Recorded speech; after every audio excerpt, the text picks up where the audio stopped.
Okay, everyone.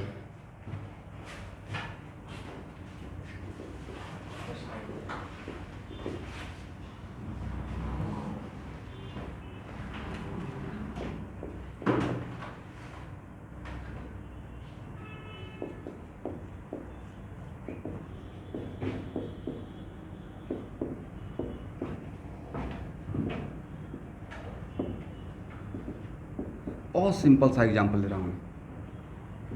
मैंने एक question क्या दिया, calculate number of electron in 69 gram of sodium plus, right. तो पिछले क्लास में आपको मैंने बताया था कि सोडियम एटम या सोडियम आयन का मास डिफरेंट रहेगा या सेम रहेगा। सोडियम एटम हो या सोडियम आयन हो, बिकॉज उसके मास के लिए तो इलेक्ट्रॉन को ऐसे भी काउंट नहीं किया था, राइट। दैट्स वाई सोडियम और यहाँ पे डेटा दिया रहेगा, डोंट वरी, लेकिन आप सोडियम के लिए डेटा में ऐसे लिखा रहेगा 23।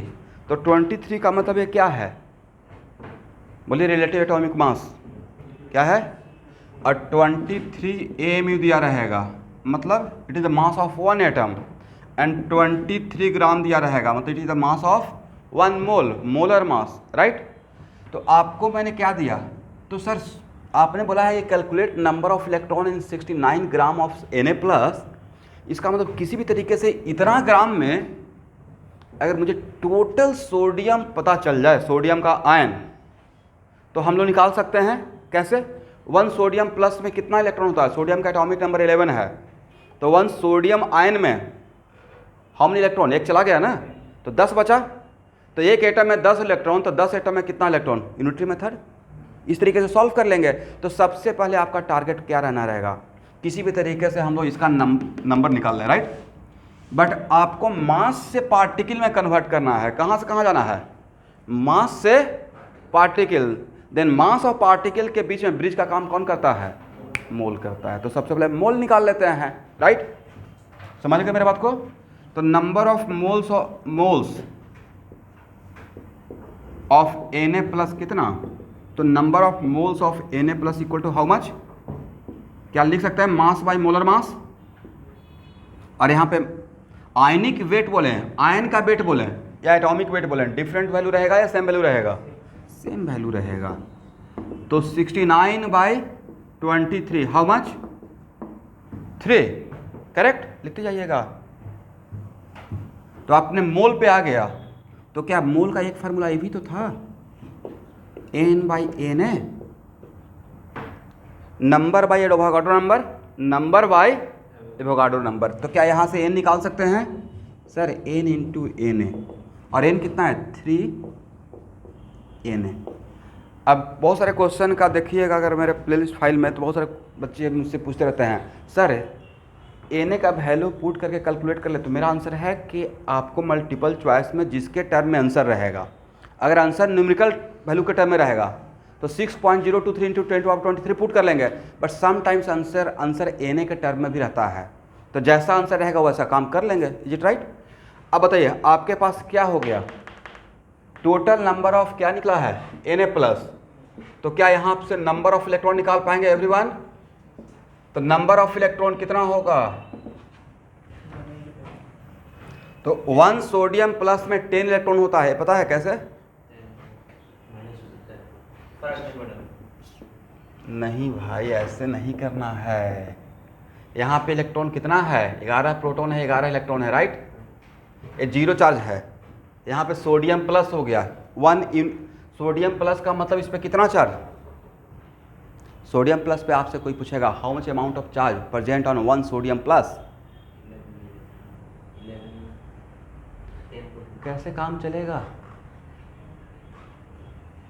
11 कहाँ दिख रहा है, मैं चार्ज पूछ रहा हूँ। कोई पूछेगा सोडियम पे कितना चार्ज, और ऐसे दिखे कोई चार्ज मैंने दिखाया, तो क्या बोलेगा, sir 0 charge, it is neutral, right. किसी भी एटम पे डेल माइनस ऐसे दिखा दूंगा, पूछो कितना चार्ज, तो बोलेगा sir partial charge del minus, correct.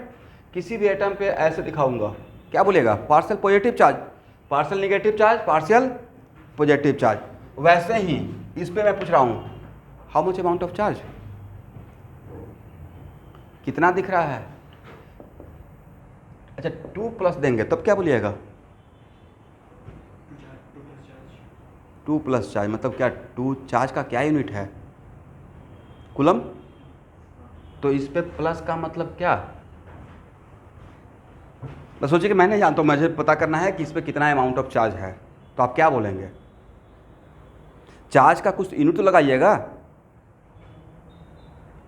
Charge एक फिजिकल क्वांटिटी, उसका कुछ तो यूनिट रहेगा, यूनिटलेस तो है नहीं, तो क्या बोलें? कितना?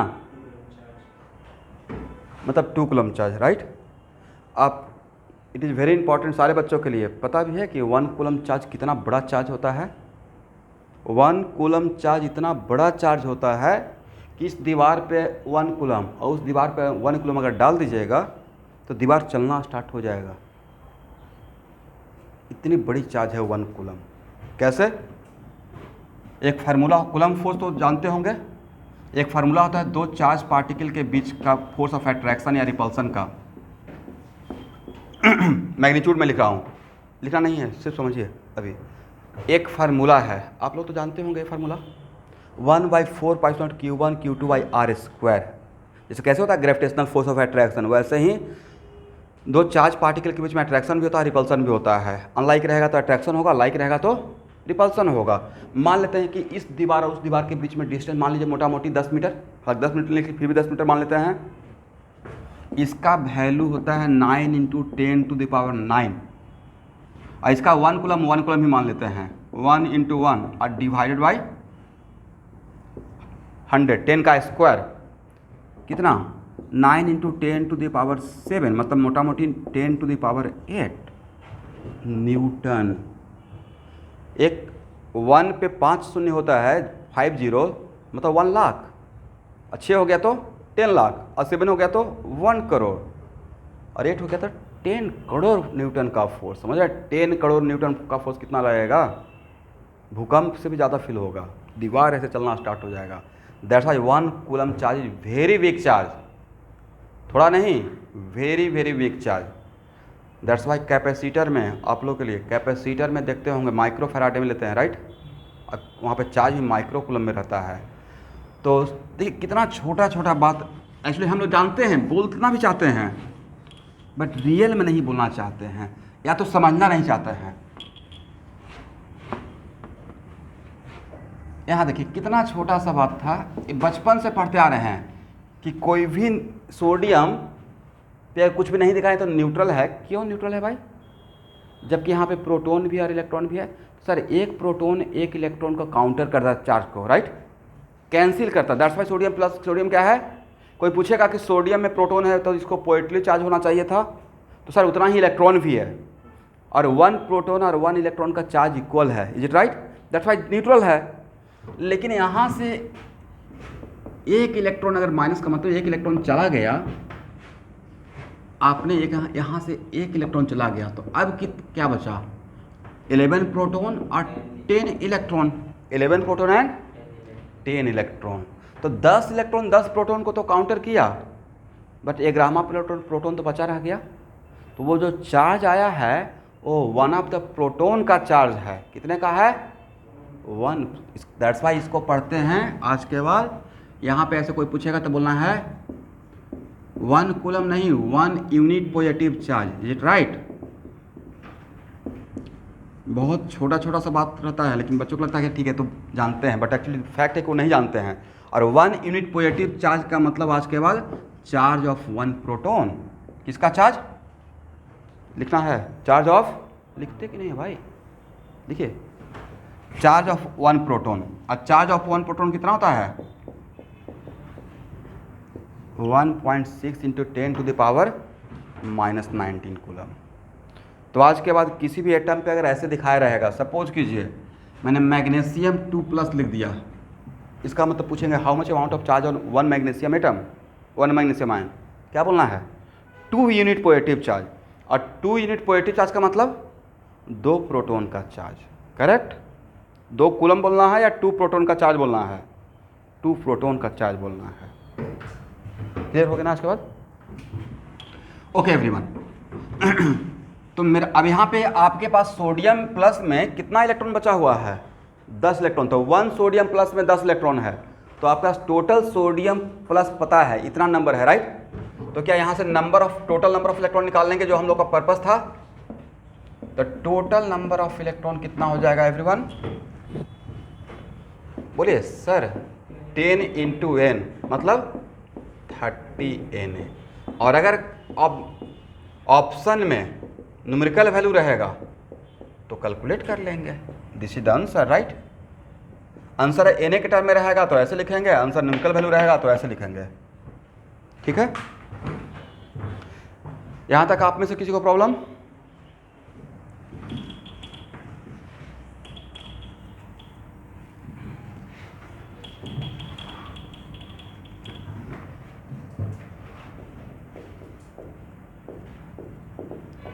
देखिए, find out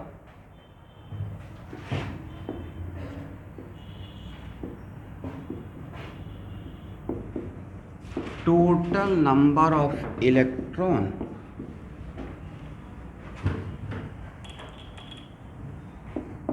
in 36 gram of NH4 plus.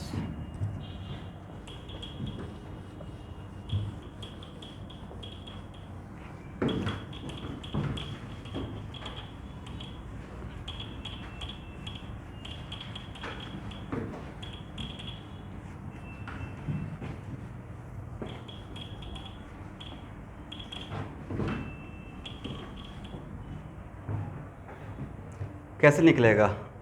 तो सर सबसे पहले तो हम लोग इसको क्या करेंगे, इसका नाम क्या है, अमोनियम आयन, राइट।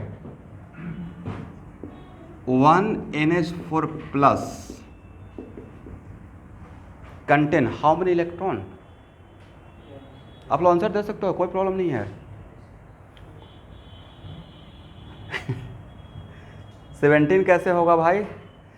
नाइट्रोजन का एटॉमिक नंबर कितना होता है? नाइट्रोजन का एटॉमिक नंबर 7 होता है ना।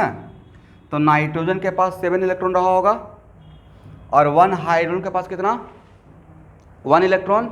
तो 4 हाइड्रोजन तो 7 + 4 = 11, बट इसमें से एक चला जाएगा ना, 1 प्लस है तो अगर ये नहीं रहता चार्ज तब 11 बोलते हैं, बट चार्ज का मतलब इसमें से एक इलेक्ट्रॉन चला गया तो कितना बचा, 10 electron. 1 ammonium plus contain how many electron, is it 17? मैं से समझ में आ गया था वो लोग क्या कर रही है, वो लोग मास जोड़ती है। मैंने इलेक्ट्रॉन पूछा, जो ऑनलाइन के बच्चे हैं जिन्होंने 17 बोला तो डैम से उन्होंने मास को ऐड कर दिया, 14 + 4, राइट। मैं पूछा था 1 ammonium plus contain how many electron, correct है। यहाँ तक समझ में आ गया? हाँ ना बोलते रहिएगा और लिखना भी है। तो 10, इसका मतलब 1 अमोनियम प्लस के पास 10 इलेक्ट्रॉन है। इसका मतलब सर मेरे पास अगर नंबर ऑफ अमोनियम आयन पता हो जाए तो मैं इस मेथड से सॉल्व कर लूँगा। कौन सा? Unitary method. 1 कलम का दाम 10 रुपया तो 20 कलम का दाम कितना, दैट्स इट। तो मास को पार्टिकल में कन्वर्ट करना है। तो मास को पार्टिकल में कन्वर्ट करने के लिए मतलब मास को मॉलिक्यूल्स में कन्वर्ट करना है, तो उसके लिए ब्रिज का काम कौन करता है? एक ही बात को तो 1000 बार बोले हैं, राइट। इसका मतलब सर सबसे पहले मोल निकाल लेते हैं। अब मोल के लिए क्या लिखेंगे, मास बाय, बोलिए molar mass, mass by molar मास। अब मास कितना है भाई, 36 ग्राम। और अमोनियम प्लस का मोलर मास कितना रहेगा? तो कल पिछले क्लास में बताए थे ना एटोमिसिटी निकाल के कैसे जोड़ते हैं। नाइट्रोजन का एटॉमिक वेट कितना है, molecular weight of NH4 plus अगर निकालना रहेगा तो कैसे निकालने के लिए सिखाया गया है, ये सारे एटम का मास को जोड़ देंगे, राइट। यहाँ देखिए इसमें नाइट्रोजन है 1 तो उसका होता है 14 ग्राम और हाइड्रोजन का कितना होता है 1 ग्राम। एटॉमिक वेट का मैं बात कर रहा हूँ, बट 4 है तो 4 ग्राम, तो कितना 18 ग्राम। अब इसमें -1 मत कीजिएगा, इलेक्ट्रॉन के जाने आने से उसके मास में कोई फर्क नहीं पड़ता है। Then what the molecular weight of NH4 plus, 18 gram, correct. तो 36/18 = कितना, 2। और आपके पास मोल निकल गया, तो क्या मोल को हम लोग पार्टिकल में कन्वर्ट करने के लिए क्या इस फार्मूला का यूज़ कर सकते हैं? एक फार्मूला भी तो था, तो क्या यहाँ से n निकल जाएगा, n इंटू एन ए मतलब 2Na। तो आपके पास number of ammonium ions equal to how much, 2Na। अब यहाँ से टोटल अमोनियम आयन पार्टिकल निकल गया, और 1 ammonium ion having how many electron, 10। तो इतना अमोनियम आयंस हैविंग कितना, दिस इंटू 10, राइट। अब यकीन कीजिएगा ये भी क्वेश्चन एक्चुअल में कभी नीट का क्वेश्चन बना हुआ है। अब ये तो फ्री में मार्क्स है, एफर्टलेस है ना, इसमें क्या एफर्ट है। नंबर ऑफ इलेक्ट्रॉन्स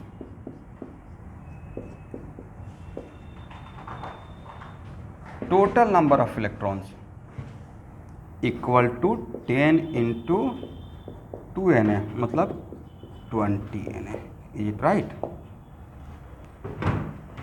ठीक है।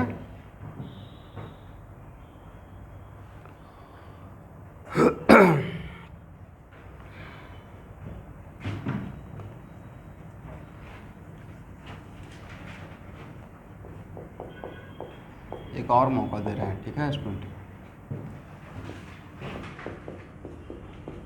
Calculate total number of electron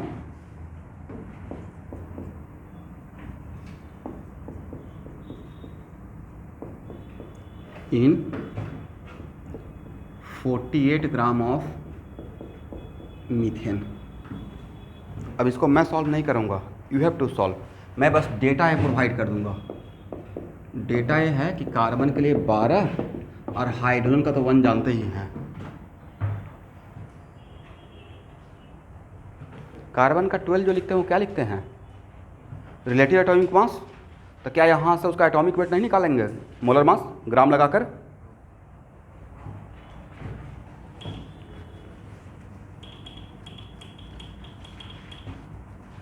इसमें मेकअप क्लास के बच्चे भी ज्वाइन कर लिए हैं।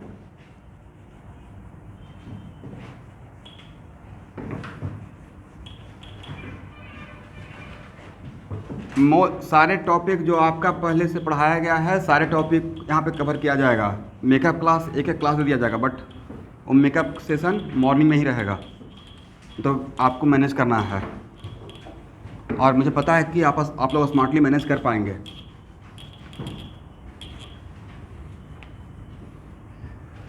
और मोल कॉन्सेप्ट का फिर दोबारा मेकअप क्लास होगा भी नहीं, एटलीस्ट इस सेशन में। तो इस मौके को हाथ से मत जाने दीजिए, ट्राई कीजिए। पेन चलना पड़ेगा। किसका आंसर है, मतलब आपका नाम क्या है? Very good very good. नहीं, थोड़ा सा मिस्टेक कर दिए, थोड़ा सा मैंने मिस्टेक है। आपने सही ट्रैक पकड़ा था लेकिन थोड़ा मिस्टेक हो गया है। Yes very good, correct answer second वाला है।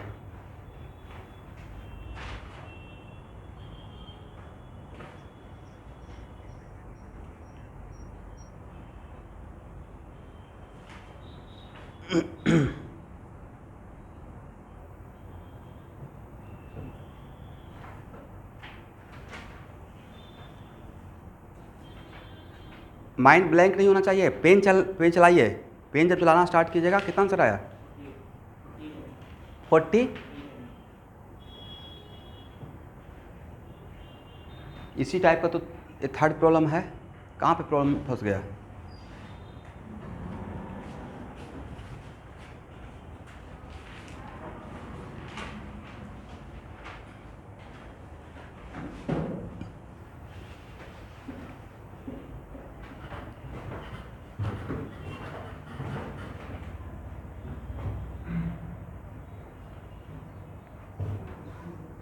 हाँ, आंसर क्या है? वेरी गुड, ये तो बहुत आसान क्वेश्चन है। वेरी गुड, 30 N है। आगे आंसर देखिए भाई, करना क्या है, वन सी, दिमाग को पजल नहीं रखना है, नहीं fickle, 1 CH4 having how many electron? तो सर 6 + 4 = 10, राइट? 10 इलेक्ट्रॉन। यहाँ तक तो सब लोग निकाल लिए होंगे। अब सर मुझे अगर मीथेन का मॉलिक्यूल्स पता चल जाए, one molecule of methane having 10 electron, तो मीथेन का मॉलिक्यूल पता चल जाए तो काम चल जाएगा। अब मॉलिक्यूल्स का मतलब particle, and how can we convert mass into particle? Which one is the bridge? Mole, right? That's why number of moles of methane नहीं निकाल पाएंगे आप, mass by molar mass. And methane का मोलर मास कितना? 16 ना? हाँ या ना बोलते नहीं हैं। कितना मोल हो गया? 3। क्या मोल को पार्टिकल में कन्वर्ट कर सकते हैं? मोल के लिए मास से भी मोल ला सकते हैं, और पार्टिकल को भी मोल में कन्वर्ट कर सकते हैं, और आगे पढ़ाएंगे वॉल्यूम को भी मोल में कन्वर्ट कर सकते हैं। सबका बीच का ब्रिज का काम कौन करेगा? मोल करेगा। ओके, चलिए तो यहाँ पे क्या हो जाएगा? तो n = n, right? How much? 3 Na। तो आपके पास total number of molecules of methane पता चल गया। तो क्या यहाँ पे 1 molecule of methane having 10 electron, तो क्या टोटल नंबर ऑफ इलेक्ट्रॉन निकल जाएगा? Total number of electron equal to कितना लिखे एवरीवन? सर 3Na × 10 कर लीजिए, राइट? 30N। तो 11th क्लास के बच्चे अगर इस टाइप का आपका एग्जाम फर्स्ट टर्म में आ गया तो बन जाएगा, मल्टीपल चॉइस आता तो बन जाएगा ना? या कोई डाउट है? चलिए स्टूडेंट, अब हेडिंग बनाइए। अच्छा, आप लोग डेंसिटी इक्वल टू क्या जानते हैं?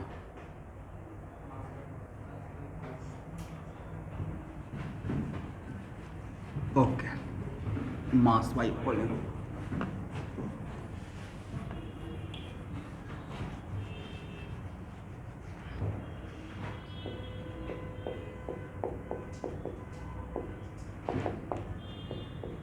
मास बाय वॉल्यूम।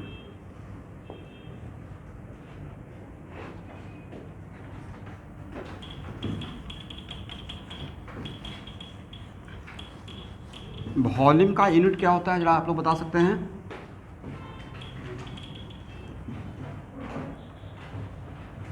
सर डिपेंड करता है कि किस में लिया हुआ है। अब यहाँ इसको नोट कीजिएगा, ये बहुत जगह काम में आएगा, ठीक है? कहीं कहीं पे 1 cc भी लिखा रहेगा। 1 cc वॉल्यूम का यूनिट ये भी रहता है, राइट?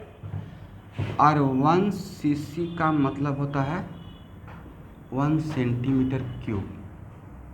तो कहीं पे अगर 1 cc रहेगा मतलब 1 cm³, और 1 cm³ का ही मतलब होता है 1 ml। तो इससे फ़ायदा क्या होगा? इससे फ़ायदा होगा कि लीटर को मीटर क्यूब में कन्वर्ट कर सकते हैं। लीटर को किस में कन्वर्ट कर सकते हैं? मीटर क्यूब में। कैसे? तो 1 cm³ = 1 ml। ml का फुल फॉर्म ml, मिलीलीटर। यहाँ देखिए, मुझे याद आ गया 8th क्लास का, हम लोग को 8th क्लास में ऐसे पढ़ाया जाता था, मिली। या आप लोगों को पढ़ाया गया है? सेंटी, उसके बाद ओके, डेस, वेरी गुड, उसके बाद मीटर, राइट? तो खैर उतना से हमको मतलब नहीं है अभी। मिली का मतलब 10⁻³ और सेंटी का मतलब, और किलो देखते हैं कहीं कहीं पे हम लोग केजी लिखते हैं,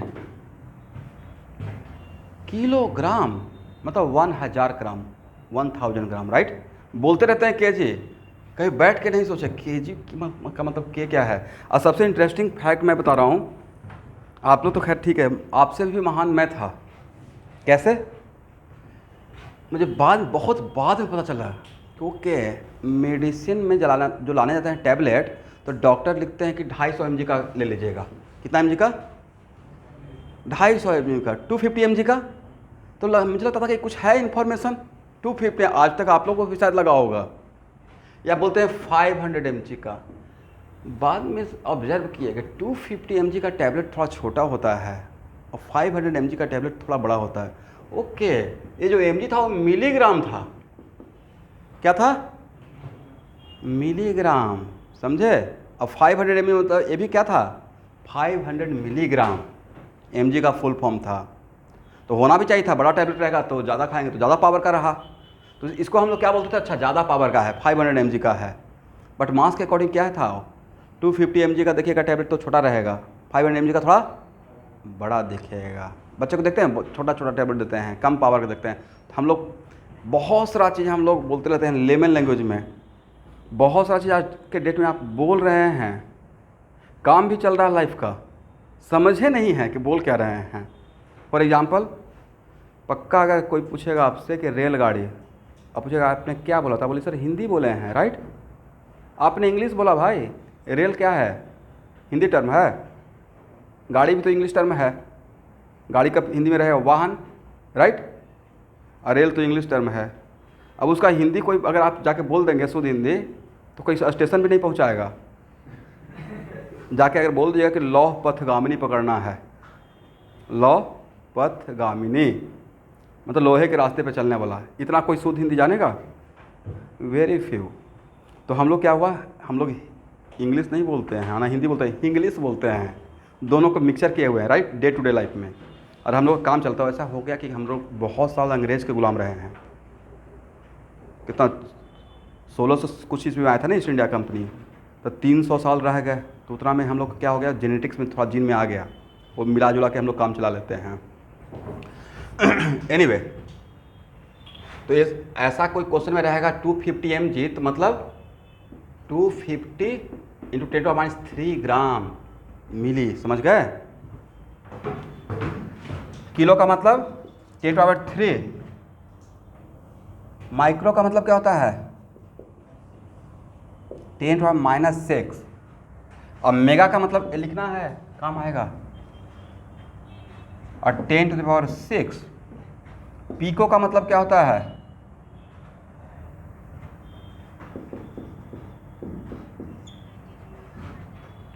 और फर्मी का मतलब 10⁻⁻15।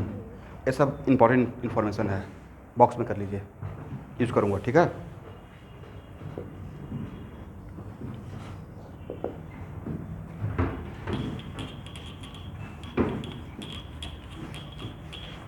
तो यहाँ देखिए,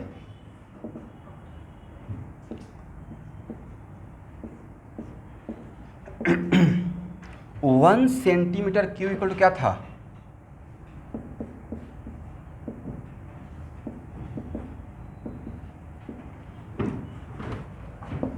यहाँ पे एम का वैल्यू मैंने लिख दिया, मिली पीको, हाँ। तो वहाँ पे 1 centimetre cube equal to 1 into 10⁻³ litre लिख सकते हैं। मैंने मिली का वैल्यू पुट कर दिया, मिली लीटर। तो मिली का मतलब क्या? 10⁻³ लीटर। और क्या इसको हम लोग सेंटी का वैल्यू पुट कर सकते हैं एवरीवन? कर सकते हैं ना? तो 10⁻³ litre. It is very important to note that. मैंने अब क्या हो गया है, मीटर के टर्म में आ गया। क्या इसको हम लोग 10⁻6 मीटर क्यों लिख सकते हैं? तो 10⁻⁻6 मीटर की equal to 10⁻³ litre. Then 1 metre cube equal to कितना? 1000 लीटर। एग्री? यहाँ से सॉल्व करने के बाद यही होगा ना, 1 metre cube equal to this by this, correct? यहाँ पे 1 मीटर क्यूब बचा के रखे हैं, तो इसको नीचे भेजेंगे ना डिवाइड करने के लिए। तो 10⁻, अब समझे मैंने क्या बोला? तो कितना हो गया? 1000। तो हम लोग जब घर के ऊपर जो टंकी पानी का लगाए रहते हैं, तो देखते हैं मकान वाले से पूछते हैं कि पानी मिलेगा नहीं मिलेगा? हाँ मिलेगा, 1000 लीटर का लगा हुआ है टंकी। 1000 लीटर मतलब 1 मीटर क्यू ही है सिर्फ। तो लीटर बड़ा यूनिट या मीटर क्यू बड़ा यूनिट? मीटर क्यू बड़ा है ना। 1 मीटर क्यू में कितना लीटर है? 1000 लीटर है, समझ गए?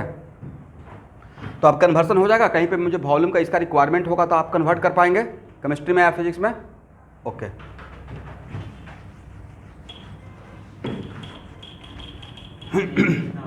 क्या बोर्ड पे जो भी लिखते हैं सब लिखना है, कुछ भी छोड़ना नहीं है।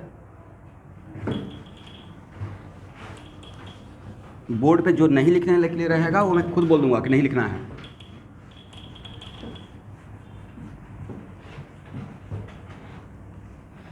अब देखिए एवरीवन, तो जैसे हम लोग बोल दिए कि sir density equal to mass by volume. अब डेंसिटी को डिफरेंट तरीके से रिप्रेजेंट कर सकते हैं, मेरी मर्जी है। अगर एसआई सिस्टम में रिप्रेजेंट करना रहेगा तो मास का भी यूनिट एसआई सिस्टम में लेंगे और वॉल्यूम का भी एसआई सिस्टम में, तो क्या लिखेंगे केजी पर मीटर क्यूब, ऊपर में केजी नीचे में मीटर क्यूब।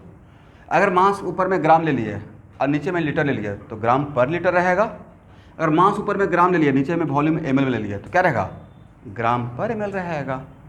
इसका मतलब डेंसिटी को अलग अलग तरीके से हम डिपेंडिंग अपॉन सिचुएशन, रिजिड नहीं होना कि सर यहाँ तो केजी पर मीटर क्यूब था, ठीक है उस क्वेश्चन में उसी का रिक्वायरमेंट था। तो हम लोग डेंसिटी को कौन कौन सा इन तरीके से रिप्रेजेंट कर सकते हैं। डेंसिटी क्या हो सकता है केजी पर मीटर क्यूब भी हो सकता है ऐसा सिस्टम में, और क्या हो सकता है ग्राम पर लीटर भी हो सकता है। ऊपर में मास ग्राम में रहेगा नीचे वॉल्यूम लीटर में रहेगा। और क्या हो सकता है ग्राम पर एमएल में भी हो सकता है, या ग्राम पर सेंटीमीटर क्यूब भी हो सकता है।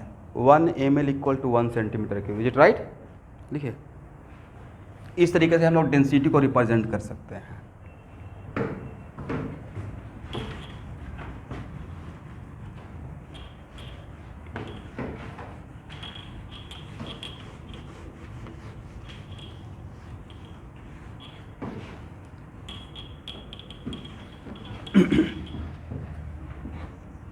ये मैं इन्फॉर्मेशन दे रहा हूँ, कहीं पे असाइनमेंट में काम में आएगा।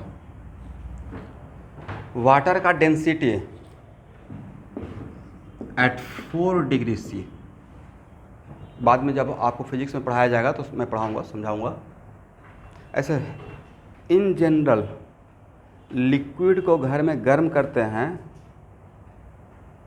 मतलब उसमें कुछ एक्सेप्शन है। अब ऐसा मत बोलिएगा सर अंडा को ले लीजिए तो उसमें गर्म करेंगे तो जनरली किसी चीज़ को गर्म करते हैं तो मेल्ट होता है राइट। लेकिन उसमें बड़ा अनयूजुअल है कि अंडे को गर्म करते हैं तो उसका अंदर का लिक्विड क्या होता है मेल्ट होता है और सॉलिडिफाई हो जाता है। बड़ा अनयूजुअल है राइट। तो उसको छोड़ दीजिए, ऐसा नहीं कि वो सब एक्सेप्शन लेके बैठे हुए हैं, राकेश सर की तरफ प्रोजेक्टाइल मोशन कर देंगे। जनरली लिक्विड, किसी भी लिक्विड को गर्म करते हैं वो पतला हो जाता है। फॉर एग्जाम्पल घी और मोल्टन फॉर्म में है, फिर भी उसको गर्म करें तो और पतला हो जाएगा। घर पे मीठा तेल देखिएगा, जब डालिएगा ठंडा में लो टेम्परेचर पे थोड़ा थिक नज़र आएगा, गर्म करने के बाद थिन हो जाएगा, मतलब एक्सपैंड करता है राइट। बट वाटर का थोड़ा अनयूजुअल कैरेक्टर है, 0 से 4 डिग्री सी तक उसका डेंसिटी बढ़ता है और 4 डिग्री सी पे मैक्सिमम डेंसिटी होता है और फिर आफ्टर 4 डिग्री डेंसिटी कम होता है। तो जनरली आज के बाद केमिस्ट्री में जब तक मैं नहीं बोलता हूँ और जहाँ भी डेंसिटी ऑफ वाटर बोलूँगा तो 1 ग्राम पर एमएल लेना है।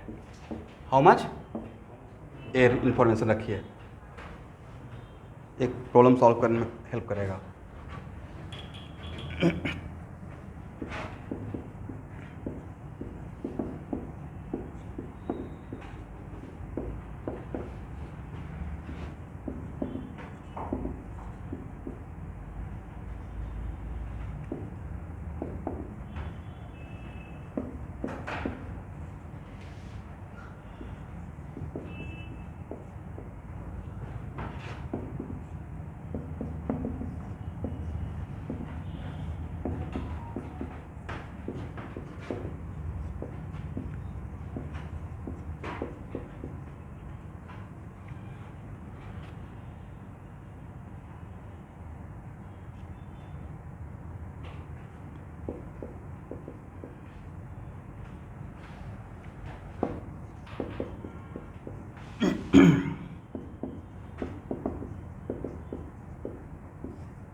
इन दोनों क्वेश्चन को मैं सॉल्व करता हूँ।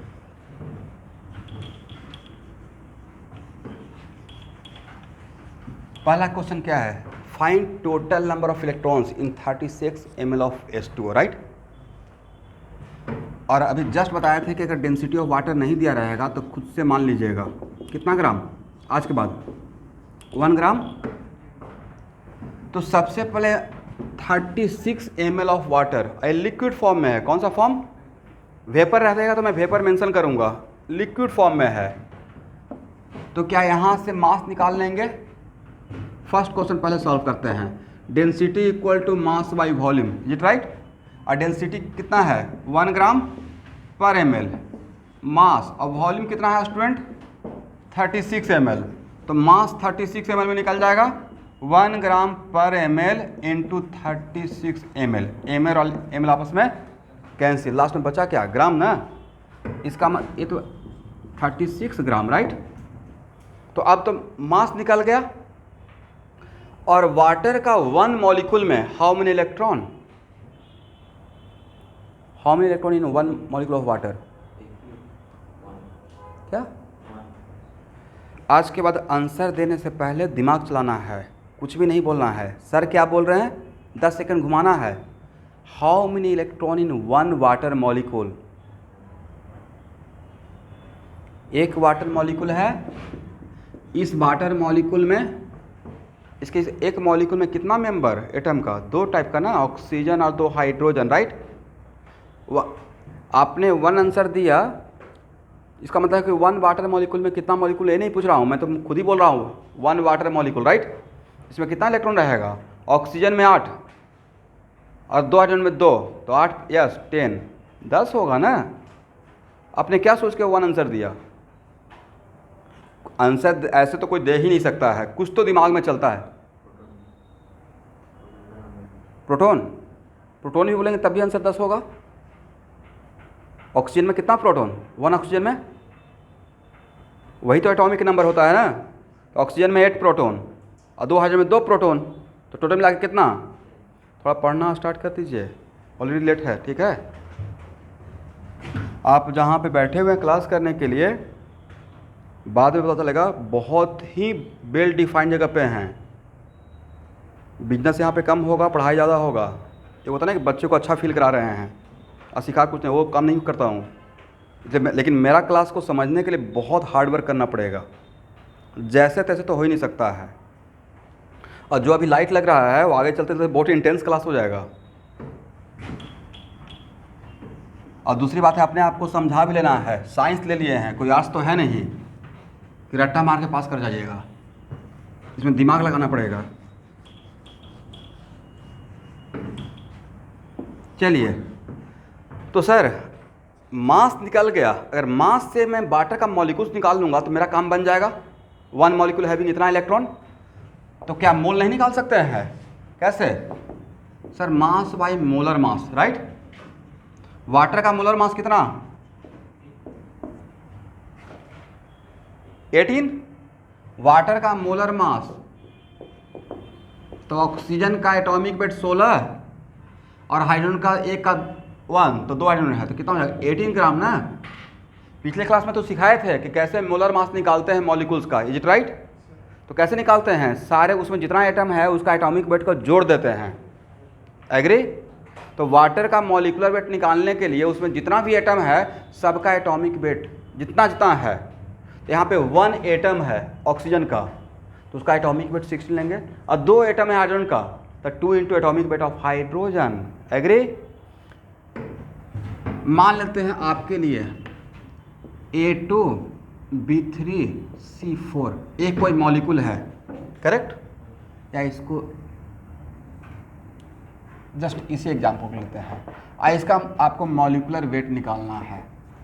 निकालने का तरीका रहेगा, इसका 3 है ना, 3 into atomic weight of B plus 4 into atomic weight of C। तो सर ये सब एटॉमिक वेट मिलेगा कहाँ? सबसे इंटरेस्टिंग बात, तो उसको जीरोक्स करके मैं दे दूंगा, और ये सब डेटा में एग्जाम में दिया रहता है, फिर भी मैं जीरोक्स करके दे दूंगा। जनरली तो क्वेश्चन में मेंशन आता है, मैं बोलते भी रहूँगा, बट आपको बाद में क्वेश्चन बनाते बनाते ऑटोमेटिक याद होने लगेगा। जैसे मुझे याद है ना, वैसे आपको भी याद हो जाएगा, डोंट वरी। चलिए, कितना हो जाएगा एवरीवन? तो सर 36 ग्राम और डिवाइड बाई कितना ग्राम? 18 ग्राम। तो कितना मोल हो गया? 2 मोल। अब यहाँ से क्या मॉलिक्यूल्स नहीं निकाल लेंगे? तो मॉलिक्यूल्स कितना हो जाएगा? n इंटू एन है 2n है, वेरी गुड। एक क्या निकला है? Total number of water molecules. उसके बाद entry method, 1 water molecules having 10 electron, तो इतना वाटर मॉलिक्यूल्स हैविंग कितना इलेक्ट्रॉन, 10 में 10 में इससे मल्टीप्लाई कर देंगे, number of electrons, total number of electrons equal to how much everyone, 20 समझ गए, करेक्ट है ना। सेकंड क्वेश्चन बनाए,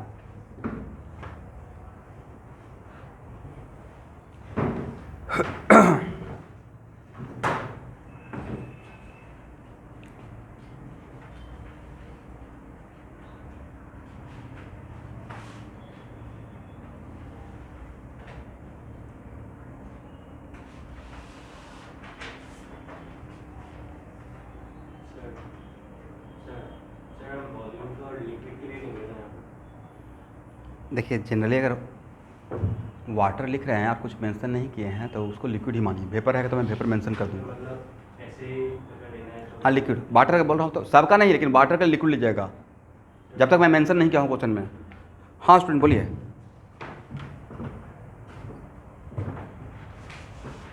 find total number of moles, find total number of moles of water in 1 litre, in 1 litre.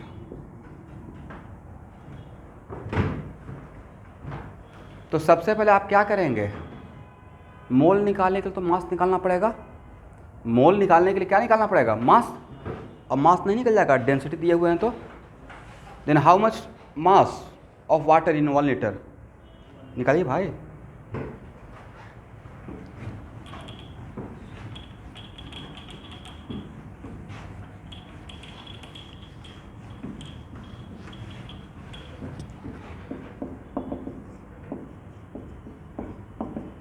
Volume को मास में convert करने के लिए डेंसिटी का रिक्वायरमेंट होगा, डेंसिटी दे दिया है, बट डेंसिटी दिया हुआ है ग्राम पर ml में, राइट। क्या यहाँ पे लिख सकते हैं डेंसिटी इनटू वॉल्यूम, बट अगर डेंसिटी है ग्राम ml में तो वॉल्यूम को भी ml में कन्वर्ट करना है, ये तो पता है ना न्यूटन डायमेंशन में। तो 1 ग्राम पर ml इंटू कितना ml, 1000 ml, ml और ml आपस में कैंसिल, कितना ग्राम एवरीवन, 1000 ग्राम। अब मास बता दिए तो क्या नंबर ऑफ मोल्स नहीं निकल जाएगा, कितना 1000 बाई कितना लिखा है, what is molar mass of water, 18, कितना हो जाएगा डिवाइड करके,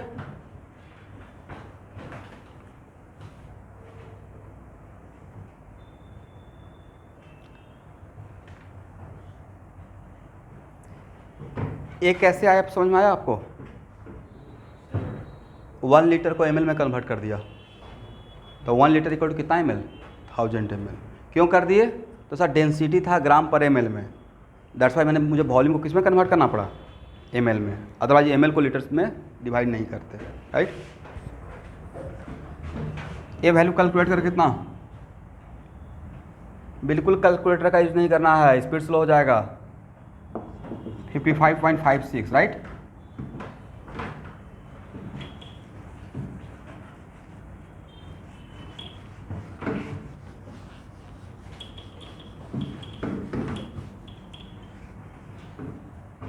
चलिए अब पिछले जितना भी क्लास में मोल कॉन्सेप्ट का लिया हूँ उन सारे क्लास में एक चीज़ तो समझ में आ गया, यहाँ तक हो जाएगा तो बोलिएगा।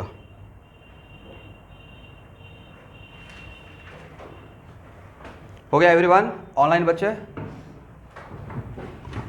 ओके।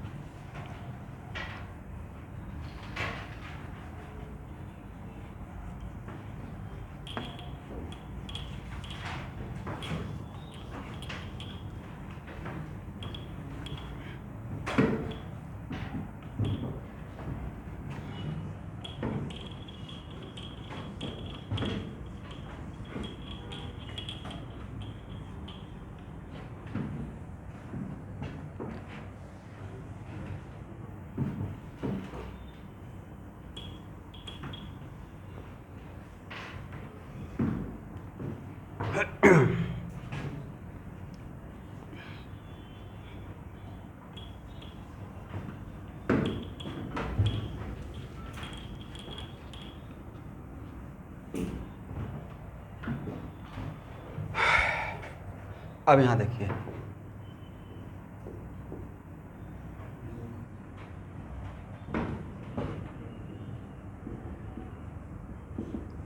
अभी आपको इससे फैमिलियर करवा रहा हूँ। एक चीज़ तो समझ में आ गया कि सर मास से मोल, मास से पार्टिकल में कन्वर्ट करने का मोटा मोटी एक आइडिया हमको मिल गया है। किसके थ्रू? मोल के थ्रू। यही काम कर रहे हैं ना, मास से एटम में कन्वर्ट करना है, करेक्ट? तो सर यहाँ से क्या करते थे, अगर कंपाउंड है तो मॉलिक्यूलर वेट से डिवाइड करते थे,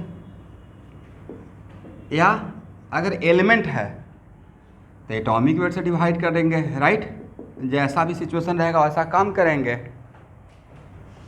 और ये मिल गया n, और वापस अगर मोल से मास पे आना है तब मल्टीप्लाई करेंगे। अगर मास मेरा मॉलिक्यूल का है तो मॉलिक्यूलर वेट से मल्टीप्लाई करेंगे।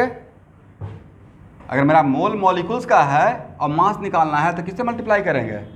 मॉलिक्यूलर वेट से। और अगर मेरा मोल एटम का है तब किससे मल्टीप्लाई करेंगे? एटॉमिक वेट से। एग्री? और यहाँ से मोल से पार्टिकल, वो पार्टिकल क्या हो सकता है सर? डिपेंडिंग अपॉन सिचुएशन, वो पार्टिकल एटम भी हो सकता है, मॉलिक्यूल्स भी हो सकता है। मोल अगर एटम का है तो मुझे नंबर ऑफ एटम मिलेगा, मोल अगर मॉलिक्यूल्स का है तो मुझे नंबर ऑफ मॉलिक्यूल्स मिलेगा। एग्री? और आना है तब किससे डिवाइड करेंगे? तो अभी तक जितना भी प्रॉब्लम लिया हूँ उसका मेन थीम यही है ना, मास से पार्टिकल और पार्टिकल से मास में आने का, करेक्ट? एग्री? मास, इसी का मैंने हेडिंग क्या बनाया हुआ था? मास particle conversion. What the main heading? Mass particle conversion. अब इसमें एक चीज़ अगर हम लोग को और पता चल जाए,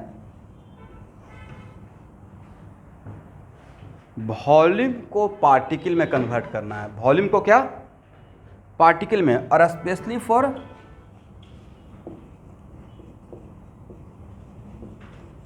तो सर अभी तो वॉल्यूम को पार्टिकल में कन्वर्ट कर रहे थे, अभी तक आप कर रहे थे, बट वो वॉल्यूम लिक्विड का था, राइट?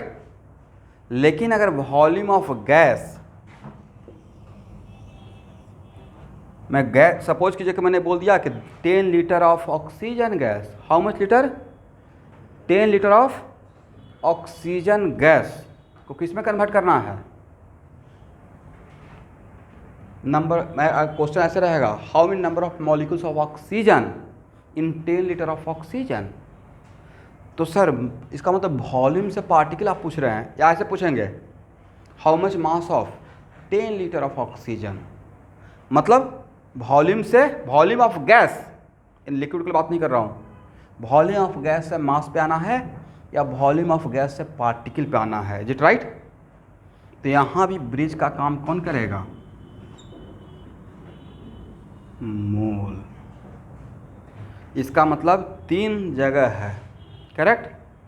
और सबका तिनियाली है मोल। तिनियाली समझते हैं ना? 3 रास्ता है, यहाँ से इधर भी जा सकते हैं, यहाँ से इधर भी जा सकते हैं, यहाँ से इधर भी जा सकते हैं। इसका मतलब यहाँ से यहाँ आना है। अब आपको कोशिश क्या रहना चाहिए? यहाँ से डायरेक्ट वहाँ ना जाके कहाँ आए, यहाँ से यहाँ आया, फिर यहाँ से यहाँ तो जा सकते हैं, यहाँ का रास्ता पता है, यहाँ से यहाँ आना है, देन सर यहाँ से यहाँ आ जाएंगे, फिर यहाँ से यहाँ चले जाएंगे, मतलब कहीं से अब कहीं, तो यहाँ से यहाँ। तो सर इसमें अगर सपोज कीजिए कि मुझे वॉल्यूम मोल कन्वर्सन अगर आप सिखा दिए, कौन सा? वॉल्यूम मोल कन्वर्सन सिखा देंगे तो उसके बाद कोई हेडिंग नहीं भी बनाने से काम चल जाएगा। एवरीवन ध्यान से सुनिएगा मैं क्या बोल रहा हूँ। अगर आपको मैंने आज के क्लास में ये सिखा दिया कि how can be convert volume into mole या mole into volume for the gaseous substance, और तब इसमें एक्स्ट्रा हेडिंग बनाने का रिक्वायरमेंट रहेगा क्या कि volume particle conversion? No requirement. वजह, वॉल्यूम से अगर मोल पे आ गए तो यहाँ से आने का रास्ता तो आपको खुद पता है, राइट?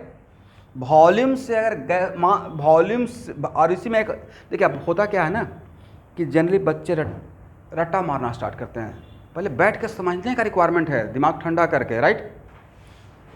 इसी को हेडिंग बना देंगे, दुनिया भर का हेडिंग, मास वॉल्यूम कन्वर्सन। भाई मास वॉल्यूम कन्वर्सन बच्चे को सिखाने से बेटर है कि मास मोल कन्वर्सन सिखा देंगे ना। मास और मोल कन्वर्सन उनको पता रहेगा तो मास से मोल से मास पे ऑटोमेटिक आ जाएंगे, क्योंकि ऑलरेडी उसको पढ़ाया जा चुका है। एग्री? दैट्स वाई सबसे बेटर क्या रहेगा, वॉल्यूम मोल कन्वर्सन हम लोग हेडिंग बना लेते हैं। यहाँ से यहाँ आने का रास्ता पता हो गया तो यहाँ से यहाँ जाने का रास्ता भी पता हो जाएगा, और यहाँ से यहाँ जाने का भी रास्ता पता हो जाएगा। आप लोग मेरा प्लानिंग समझ रहे हैं? मैंने क्या प्लानिंग करने जा रहा हूँ, क्या प्लानिंग करने जा रहे हैं? यहाँ से यहाँ जाने का और यहाँ से यहाँ जाने का, और सब में हेल्प कौन करेगा? मोल। ये बहुत बड़ा चीज़ है, this is the centre of attraction, right. कहीं से कहीं जाना है तो हम लोग इसको पकड़ रहे हैं, और अभी नहीं, क्लास 12 तक भी और कॉम्पिटिटिव एग्जाम तक इसको पकड़ के रखिएगा, ठीक है। तो अब हम लोग का हेडिंग बनेगा वॉल्यूम मोल कन्वर्सन। हेडिंग बनाइए बढ़िया से। और 12th पास बच्चे ये मत सोचेगा कि अच्छा क्लास स्टार्ट हुआ, क्लास स्टार्ट हो चुका है, इसको दोबारा रिपीट नहीं करूँगा, ठीक है।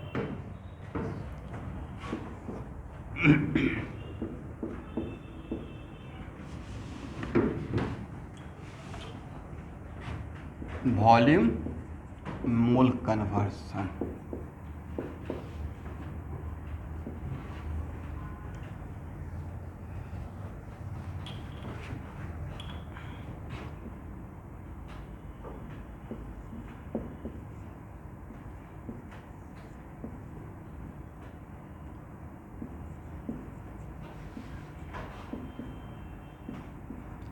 देखिए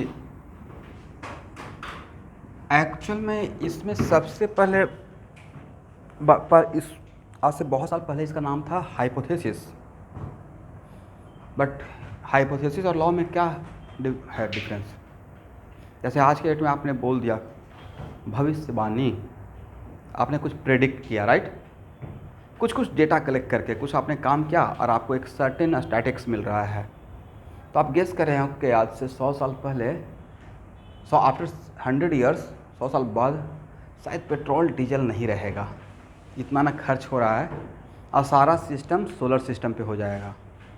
उसी की तरफ हम लोग बढ़ भी रहे हैं, सोलर एनर्जी की तरफ बढ़ रहे हैं। ये हम लोग का प्रेडिक्शन है, और वहीं जाकर सही होगा नहीं, इन्होंने सही बोला था, लॉ बन जाएगा। बट जब तक आपको प्रूफ नहीं होता तब तक वो क्या है, हाइपोथेटिकल बात चल रहा है, राइट। बट ये अभी इसको लॉ कर दिया गया।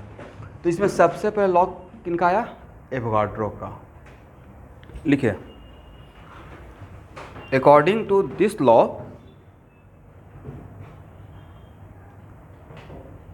Eight constant pressure and temperature, at constant pressure and temperature,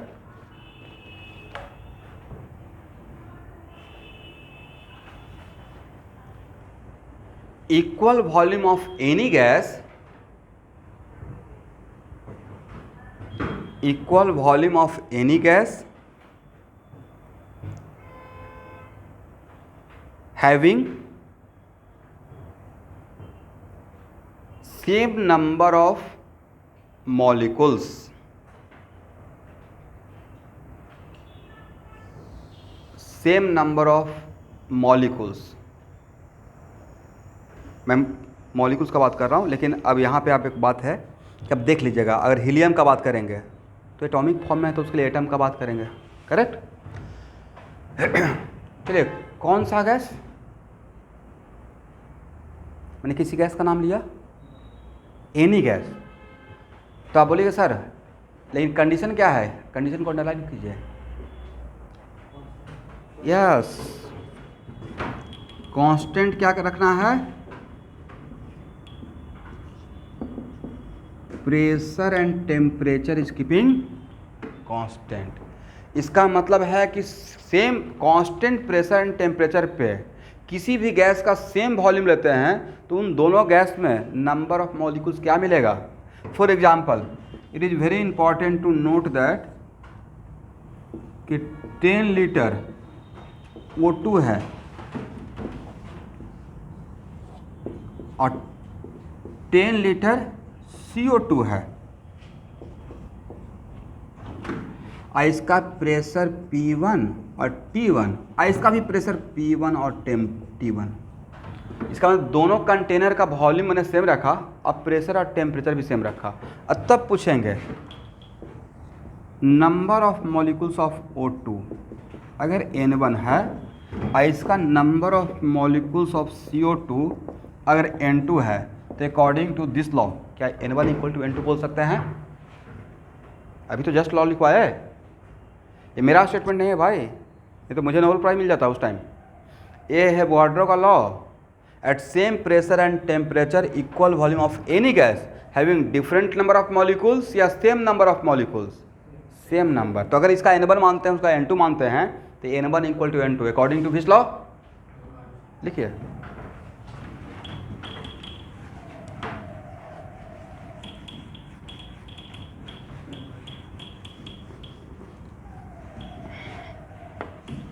यहाँ तक समझ में आ गया है? अच्छा स्टूडेंट, इसी स्टेटमेंट को यहाँ देखिए, मॉलिक्यूल N1, क्या N1 को हम लोग मोल में कन्वर्ट कर सकते हैं? सर कर सकते हैं, Na से डिवाइड करके, राइट। और N2 को भी तो मोल में कन्वर्ट कर सकते हैं, किससे? Na से एवोगाड्रो नंबर से डिवाइड करके। तो इसका नंबर ऑफ मोल्स और इसका नंबर ऑफ मोल्स डिफरेंट रहता या सेम रहता? N1 बाई Na और N2 बाई Na और N1 equal to N2, then what? Number of moles same ही रहेगा ना। आप दिमाग दौड़ाइए, N1 और N2 डिफरेंट है या सेम है? क्या समस्या है भाई? N1 equal to N2 dividing both side by Na, N1 by Na equal to what? N2 by Na। और इसको क्या बोलेगा? Number of moles of O2 equal to what? Number of moles of CO2। तो इसी law को हम लोग इस फॉर्मेट में बोल सकते हैं, एट, पहले सुन लेना है, at same pressure and temperature, at same pressure and temperature equal volume of any gas having the same number of moles, different number of moles या same number of moles? Same number of moles. Agree? लिखिए, it means at same pressure and temperature, it means at same pressure and temperature equal volume of any gas having same number of moles, equal volume of any gas having same number of moles, equal volume of any gas having same number of moles. ठीक है? अच्छा, इसी statement को उल्टा कैसे कर सकते हैं? यहां देखिएगा, इन अदर वर्ड्स कैसे बोल सकते हैं?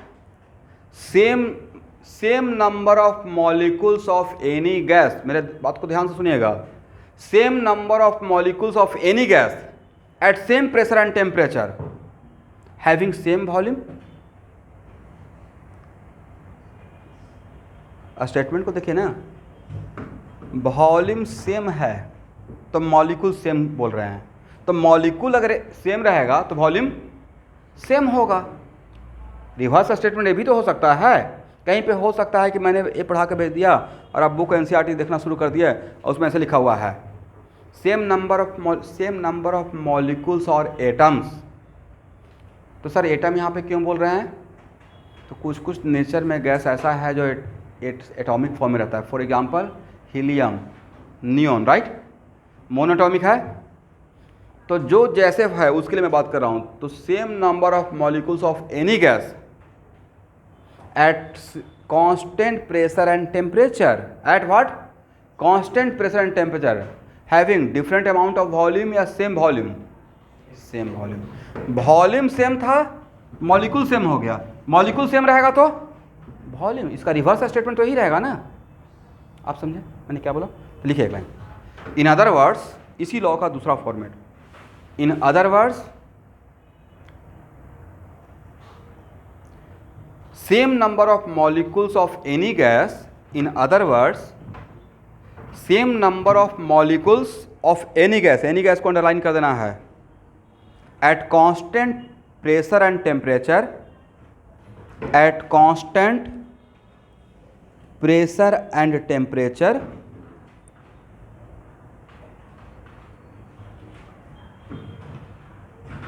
having the same volume.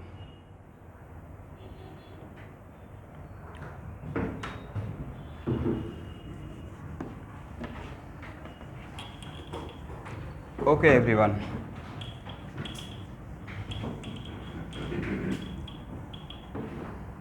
अच्छा बताइए, 1 मोल के मास को क्या बोलते हैं? Sir molar mass, right? आप ही बोलते हैं ना, 1 मोल का मास को क्या बोलेंगे? Molar mass.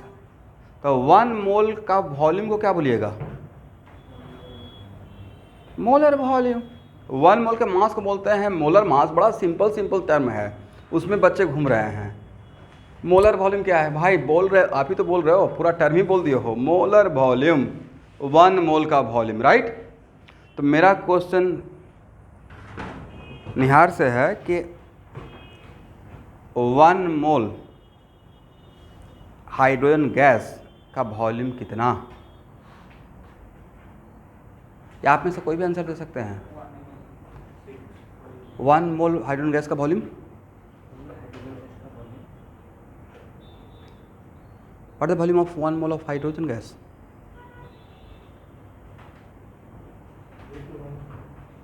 आप जो भी दिमाग में आ रहा है, मतलब यहाँ पे क्लास मेरा करने का तरीका है कि आप इस बात से बिल्कुल ऊपर उठ जाइए कि गलत हो जाएगा तो क्या हो जाएगा, क्योंकि जो मिस क्या एक इनका आंसर है।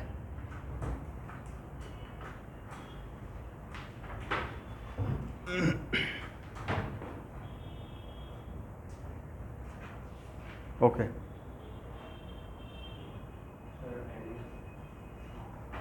मैं वॉल्यूम पूछ रहा हूँ भाई, और आप नंबर बता रहे हैं। वॉल्यूम तो कुछ लीटर या ml में होगा। क्या पूछ रहे हैं? वॉल्यूम पूछ रहे हैं ना। But the volume of 1 mole of hydrogen gas,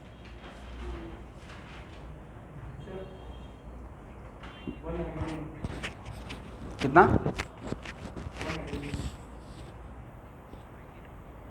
22 और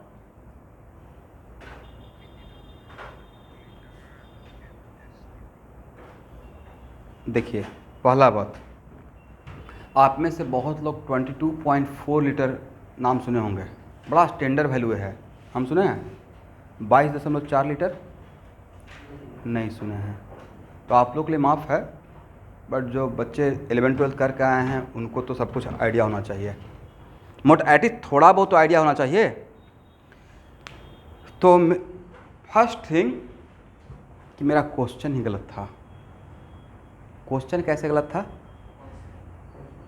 कि मैंने बोला था 1 mole of hydrogen gas, but मैंने यहाँ पे ये नहीं बोला था कि मेरा कंडीशन क्या है।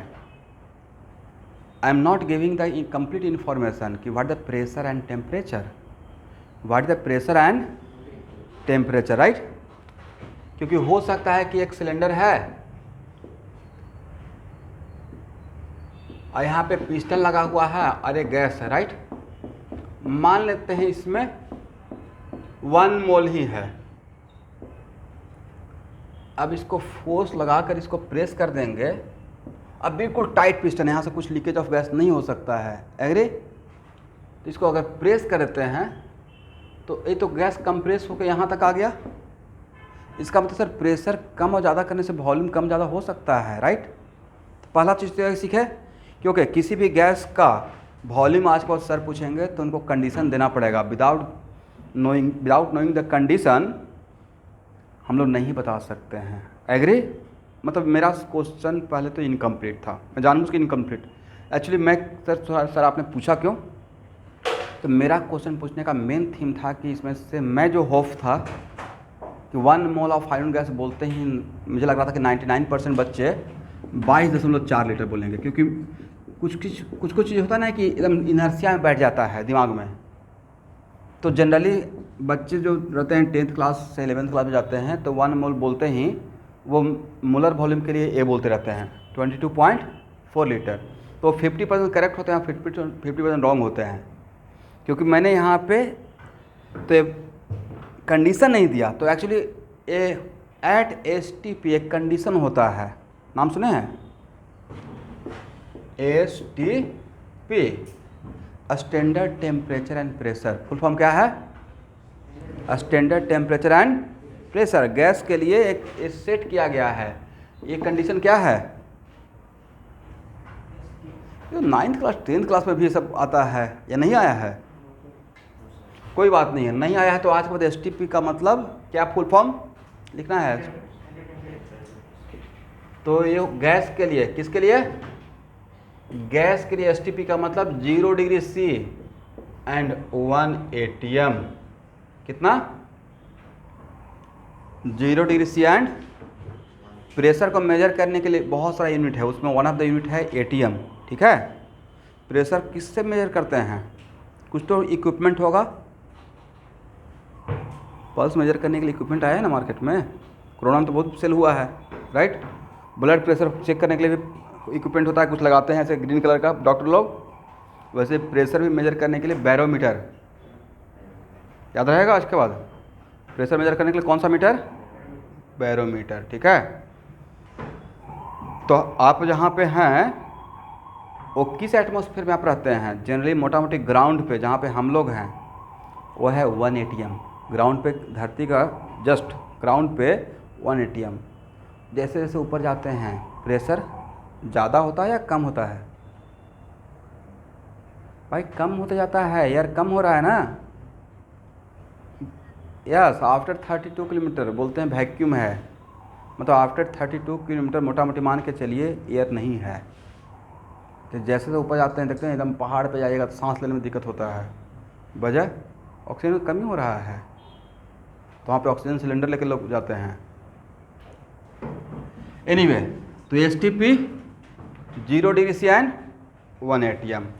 और कहीं एसटीपी को ही आप एनटीपी मान के चलिएगा, ऑलमोस्ट बहुत बारीक डिफरेंस है, लेकिन प्रॉब्लम सॉल्विंग पर्पस के लिए normal temperature and pressure. Is it right?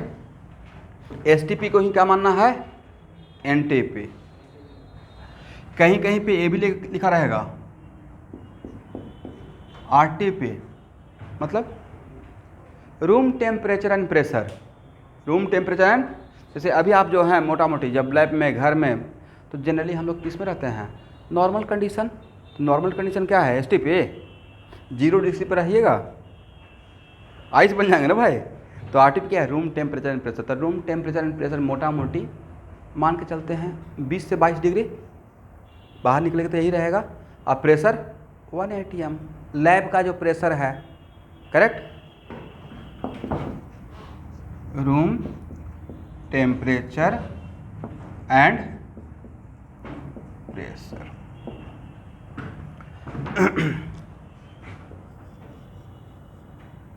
अब यहाँ पे नोट करके एक इन्फॉर्मेशन लिखिए। एट एसटीपी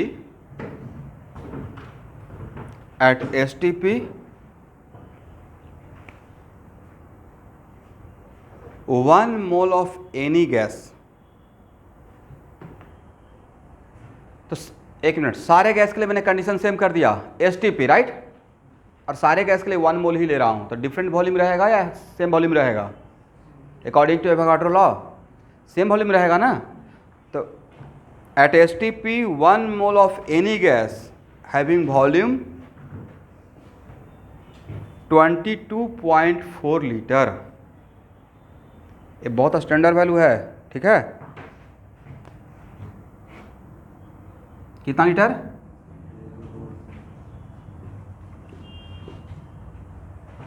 और 1 मोल के वॉल्यूम को क्या बोल सकते हैं? Molar volume. 1 मोल के वॉल्यूम को क्या बोलेंगे? Molar volume of any gas. Agree everyone? किस कंडीशन पे? अगर एक कंडीशन नहीं देंगे तो आप आंसर दे भी नहीं सकते हैं। आपको कैसे पता चलेगा? कंडीशन डिफरेंट तो वॉल्यूम डिफरेंट हो जाएगा, राइट। तो molar volume of any gas eight STP कितना लीटर? 22.4 litre, 22.4 litre. क्या इसको 22,400 ml बोल सकते हैं? सर बात तो एक ही ना, लीटर को ml में कन्वर्ट कर दिए, इससे ज़्यादा कुछ किए हैं क्या? 22,400 ml, इज इट राइट? याद रहेगा? इसको आज के बाद रट्टा मार जाना है। बट कोई भी टीचर पूछेगा 1 मोल नाइट्रोजन का गैस, 1 मोल नाइट्रोजन गैस का वॉल्यूम कितना, आंसर नहीं देना है, पहले बोलना सर कंडीशन क्या है, किस कंडीशन पे पूछ रहे हैं। अगर बोल दिया STP, अभी वो STP ही बोलेंगे। सर ऐसा क्यों? तो गैसियस स्टेट पढ़ाएंगे तब जाकर कुछ दूसरा कंडीशन दे सकते हैं, अदरवाइज जब तक वो नहीं पढ़ाएंगे गैस के बारे में कंप्लीट इन्फॉर्मेशन तो STP के अलावा कुछ नहीं दूसरा बोलेंगे। बट मैं यहाँ पे सिर्फ STP नहीं लूँगा, मोल कॉन्सेप्ट से ही मैं अलग अलग कंडीशन पे भी निकालने के लिए सिखाऊंगा, ठीक है? मुझे रिक्वायरमेंट होगा, बट STP इतना रहेगा। तो STP पे हाइड्रोजन गैस का 1 मोल का वॉल्यूम कितना, 22.4 लीटर। नाइट्रोजन का STP पे 1 मोल का सेम रहेगा, करेक्ट?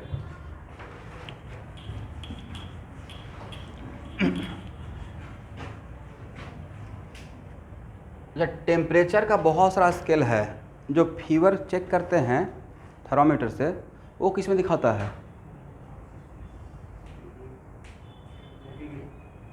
भाई मुझे बहुत दिन तक कन्फ्यूजन था।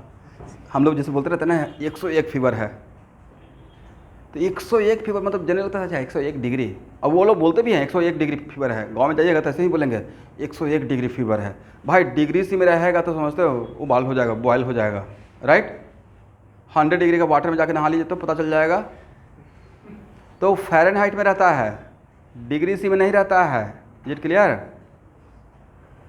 मतलब बहुत डिग्री सी में तो जल ही जाएंगे फिर 100 डिग्री में। कितना बड़ा भी देखते हैं, इतना सारा इन्वायरमेंट पे बड़े बड़े कंट्री अभी मीटिंग करते रहते हैं, बड़ा बहुत भयावह कंडीशन वाला बात हो रहा है। जैसे हम लोग को अभी पता नहीं चल रहा ना, मतलब हर 100 साल में 1 डिग्री बढ़ जा रहा है टेम्परेचर, या हाफ डिग्री। तो सर हाफ ही डिग्री तो बढ़ रहा है अर्थ का टेम्परेचर, ठीक है? तब तक तो सर मैं ऊपर डिस्प्लेस हो जाऊंगा 100 ईयर के बाद, तो मुझे क्या करना है, ठीक है? लेकिन साइंस ऐसे नहीं चलता है ना, मुझे क्या करना उससे तो मतलब नहीं है ना। सभ्यता, आपका जो बेटा रहेगा उसका बेटा रहेगा उसका बेटा रहेगा। तो मान लीजिए कि अगर 100 ईयर में 1 डिग्री, तो 1000 ईयर आते आते आज के बाद समझते हैं रहने लायक रहेगा या चिमनी हो जाएगा? तो इतना देखिए आज के डेट में हम लोग AC में हैं, कितना बढ़िया। हाँ कुछ ना कुछ तो उपाय होगा ही, लेकिन सब कुछ का एक है ना, सब कुछ का एक एज फैक्टर रहता है। जैसे हम लोग अभी AC में हैं तो यहाँ पे नेचर के अगेंस्ट काम हो रहा है। जनरली हीट का फ्लो कहाँ से कहाँ होता है?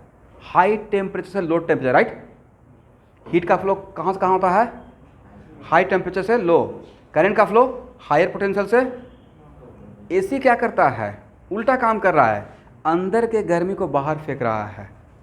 अंदर में टेम्परेचर कम है और बाहर में टेम्परेचर, बट फिर भी यहाँ का हीट को बाहर दे रहा है।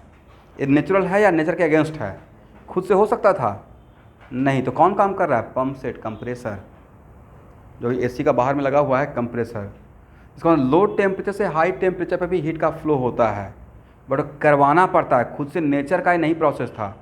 वाटर का फ्लो जनरली ऊपर में अगर वाटर पानी भर दिए तो नीचे टैप खुलिएगा तो वाटर का फ्लो हाई लेवल से low level, but low level से हाई लेवल भी तो जाता है पंप से, तो उसमें वर्क करना पड़ रहा है, वो स्पॉन्टेनियस नहीं था, राइट? एनीवे, तो एक्चुअल टेम्परेचर का one of the scale kelvin भी है। कौन सा? केल्विन। तो यहाँ देखिए, मान लेते हैं कि टेम्परेचर डिग्री सी में है और टेम्परेचर को केल्विन में कैपिटल T से दिखाते हैं और डिग्री सी को स्मॉल t से। इसमें और इसमें एक रिलेशन है।